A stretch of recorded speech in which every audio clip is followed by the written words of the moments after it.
Dear students, I hope that you all must be doing well. आशा है आप लोग सब अच्छे से होंगे, सुरक्षित होंगे। आइए हम लोग शुरू करते हैं आज सेमेस्टर 2 का थर्ड पेपर यूनिट 4, जिसमें बहुत सारे कवियों के बारे में हमें पढ़ना है। We have to learn about many poets, और इनके लिस्ट में सबसे पहला नाम जो आ रहा है उनका नाम है HLV डेरोजियो, और हमें उनके बारे में पढ़ना है, उनके पोएम्स के बारे में पढ़ना है और उनके कंट्रीब्यूशन यानी उनके योगदान के बारे में पढ़ना है कि उनका योगदान क्या है भारतीय अंग्रेजी कविताओं में। ठीक है, तो आइए हम लोग शुरू करते हैं।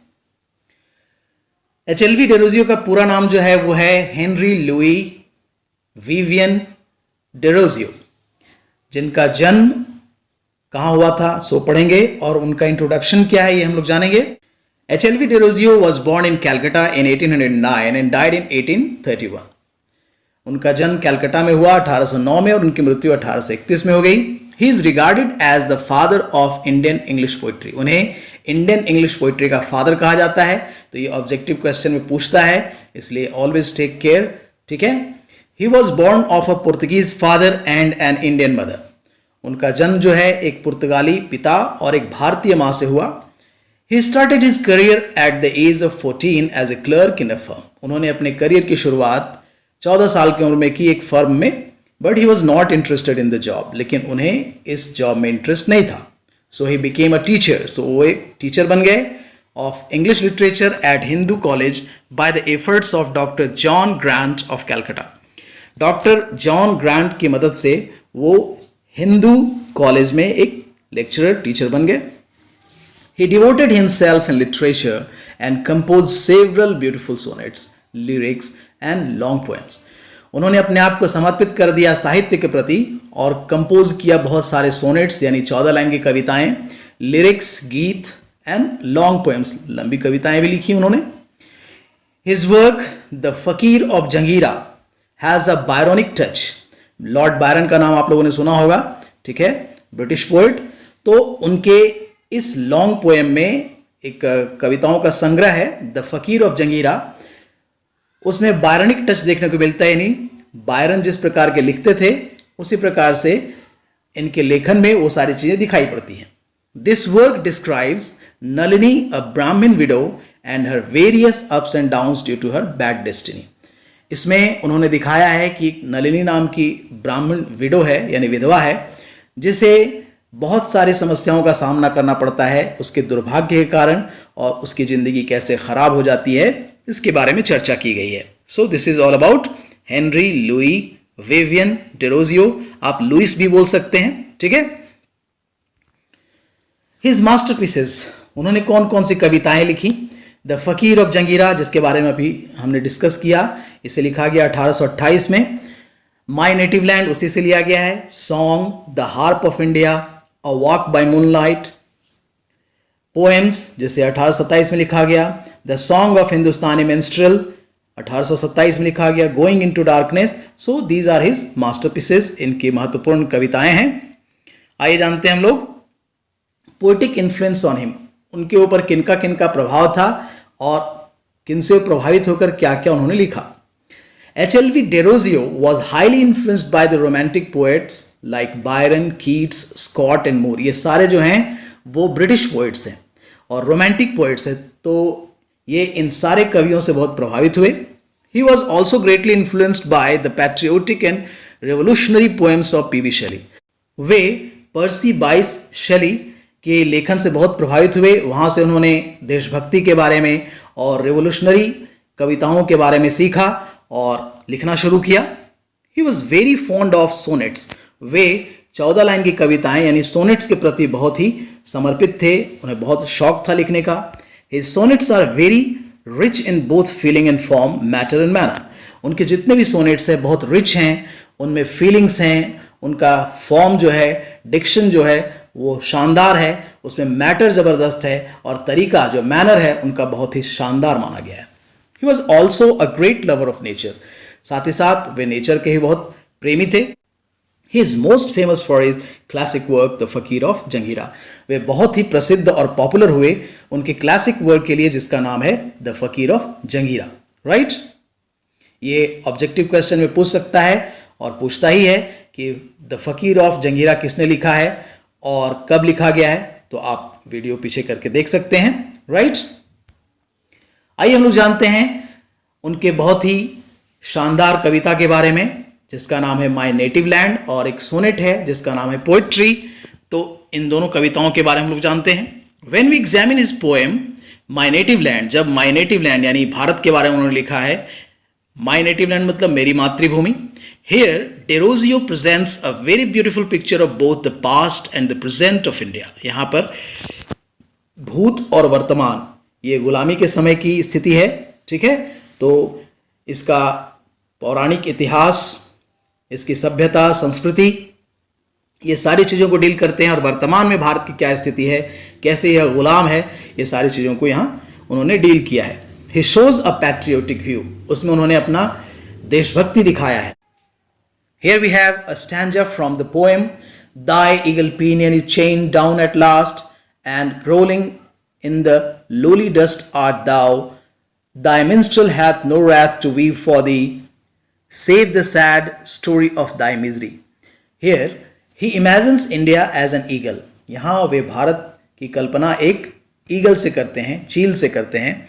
Whose feathers are chained, जिसके पंख जो हैं बंधे हुए हैं, उस पर श्रृंखलाएं लगी हुई हैं, बेड़ियां लगी हुई हैं। And so the kingly eagle is gruelling in the dust, इसलिए ये एक राजा की तरह रहने वाला ईगल जो है वो जमीन पे लेट रहा है, उसके शरीर पे धूल पड़ी हुई है।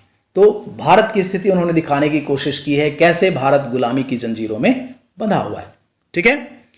हिज सोनेट पोएट्री, उनकी जो सोनेट थी पोएट्री, वो क्या डील करता है, deals with his concept of poetic creation, ये दिखाता है कि पोएटिक क्रिएशन उनकी कितनी शानदार थी। रोमांटिक आइडियाज दिखाता है, पैशनेट लव फॉर नेचर, प्रकृति के प्रति प्रेम, नोस्टैल्जिक अटैचमेंट, अपनी चीज़ों से लगाव, ठीक है।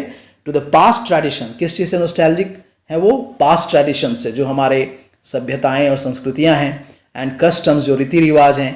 The mildly journey of dream and imagination, और वो किस प्रकार उनके सपनों की यात्रा है और उनकी कल्पनाएं हैं, इन सारी चीज़ों को उनका सोनेट पोएट्री डील करता है, ठीक है। The next poem that we have to deal is song, a romantic poem. एक सॉन्ग जो कि एक रोमांटिक पोएम है, उन्होंने लिखा है। In his romantic and passionate poem entitled song, he presents the passionate feeling of a lover in the romantic tradition. Romantic tradition के तहत उन्होंने इस कविता लिखी है और अपने पैशनेट फीलिंग को एज अ लवर शो करते हैं। The poem shows the lost raptures and passionate feelings, कैसे खोई हुई चीज़ें, यानी उनका दिमाग कैसे भटका हुआ है, उसकी भावनाएं क्या हैं, जो एक प्रेमी के साथ ऐसा होता है। वो thinks that most star light is beaming, और जो आसमान के तारे हैं वो चमक रहे हैं। हिज बॉजम टू चीयर, और उसके हृदय में चमक रहे हैं और उन्हें खुश कर रहे हैं। ऐसी भावनाओं को लेकर उन्होंने लिखा है। ही ब्यूटिफुली राइट्स, और बहुत ही खूबसूरती से लिखते हैं। उसका स्टैंजा यहाँ है, for thee I will awaken my song and my lute dot dot dot. The lute यहाँ यानी कि कविता की और भी लाइनें हैं। The lute that soothed sweetly and left my green chambers far down in the sea. तो मैं कविताओं का जो ये स्टैंजा है इसलिए मैं दे रहा हूँ क्योंकि अगर आप लिखेंगे तो इससे आपके मार्क्स बहुत अच्छे आएंगे, क्योंकि जो एग्जामिनर्स होंगे वो समझेंगे कि आपने कविताएं पढ़ी हैं, राइट। तो आप जरूर मेंशन करें, ऊपर के 2 लाइन लिख के डॉट डॉट करके, और फिर नीचे के 2 लाइन जरूर लिख दें। इससे आप कोटेशन जब देंगे ऐसे कविताओं के स्टैंजा का तो आपको मार्क्स बहुत अच्छा मिलेगा, right. Now we have next 2 poems, the harp of India and to the moon. In the poem the harp of India, the harp of India, harp का मतलब होता है एक प्रकार का बजाने वाला वीणा टाइप का चीज इसको कहते हैं।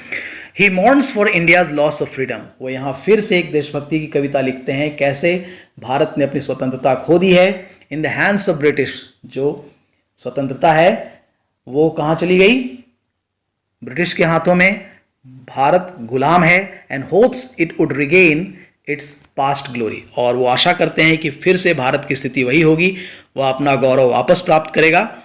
The harp is simply a musical stringed instrument. Harp क्या है, एक प्रकार स्ट्रिंग लगा हुआ एक म्यूजिकल इंस्ट्रूमेंट है, ठीक है, वीणा है।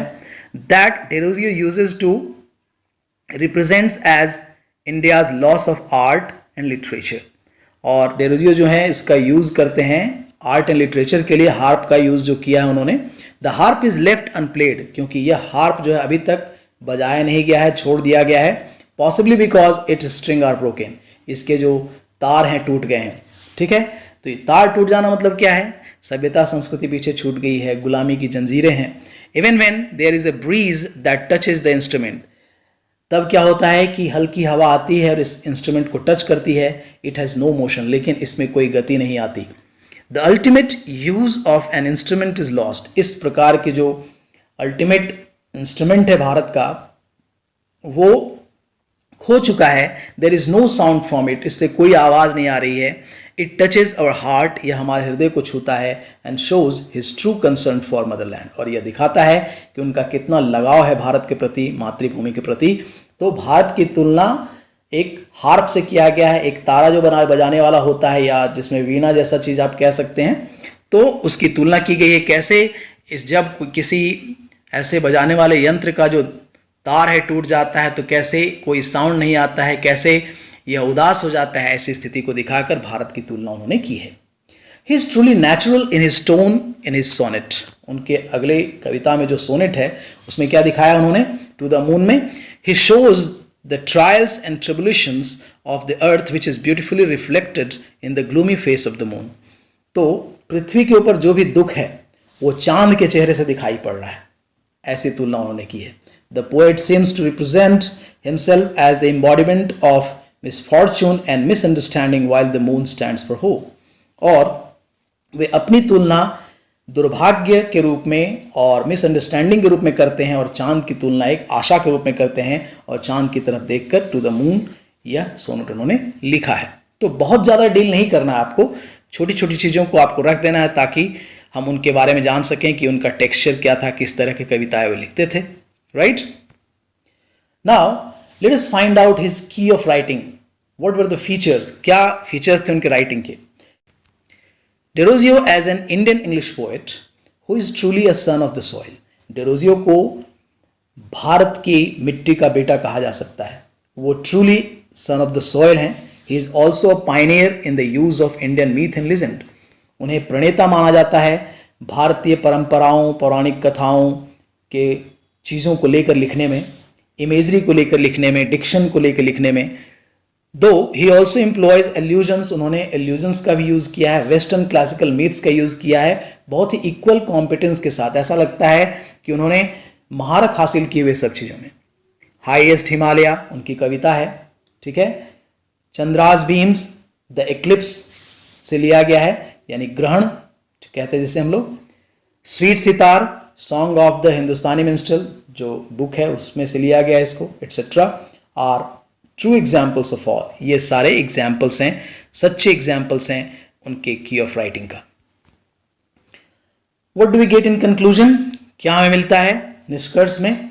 Thus, when we conclude H.L.V. Derozio's great contribution to English literature in India, जब हम भारत में उनके इंग्लिश लिटरेचर के प्रति जो कंट्रीब्यूशन है, योगदान है, जब हम उसे जज करते हैं, ऐसे हमारी औकात नहीं है जज करने की, लेकिन इस परिप्रेक्ष्य में जब उन्हें हम देखते हैं एंड वर्ल्ड, संसार के प्रति भी देखते हैं, वी फाइंड दैट, हम पाते हैं, he is a great poet in Indian poetry in English. वो बहुत ही महान कवियों में से एक हैं जो भारतीय इंग्लिश की कविताओं को लिखा है. His poems have exercised a great influence on the later poets. उनकी कविताओं का प्रभाव बाद में आने वाले कवियों के ऊपर देखा जा सकता है. Through his deft and skillful art, जिस कुशलता के साथ और स्किलफुल तरीके से उन्होंने लिखा है, ठीक है, of blending both feelings and form together, कैसे फीलिंग्स यानी भावनाओं को और फॉर्म को एक साथ मिला कर दिया और दिखाया, उनका प्रभाव आने वाले कवियों के लेखन पर भी दिखाई पड़ता है. His apt use of metaphor, उनका मेटाफर का यूज, रूपक अलंकार का use. His short and epigrammatic presentation, उनके एपिग्रामेटिक प्रेजेंटेशन जो हैं, ठीक है, वो हैं. His patriotic zeal, उनकी देशभक्ति से भरी हुई भावनाएं. And above all his connotative and aesthetic presentation, यानी जिसको बहुत अच्छे तरीके से सौंदर्य के साथ प्रस्तुत करने की जो कला थी उनके अंदर, विल ऑलवेज बी रिमेंबर्ड, उसे हमेशा याद किया जाएगा बाय द कॉन्सियर्स और specialist of art and literature. उन्हें कहा जा सकता है कि वो एक स्पेशलिस्ट हैं इसके, और इस रूप में उनको हमेशा याद किया जाएगा. He is immortal in the history of literature for his grand contribution to the world. और वे अमर माने जाते हैं साहित्य के इतिहास में उनके महान योगदान के लिए, देश के प्रति और पूरे विश्व के प्रति. So dear students, I hope that you understand now, and this will be very useful for your examination point of view. So thanks a lot for watching the video. Keep on watching. If you are new to the channel, like, share and subscribe. Thanks a lot. Bye bye.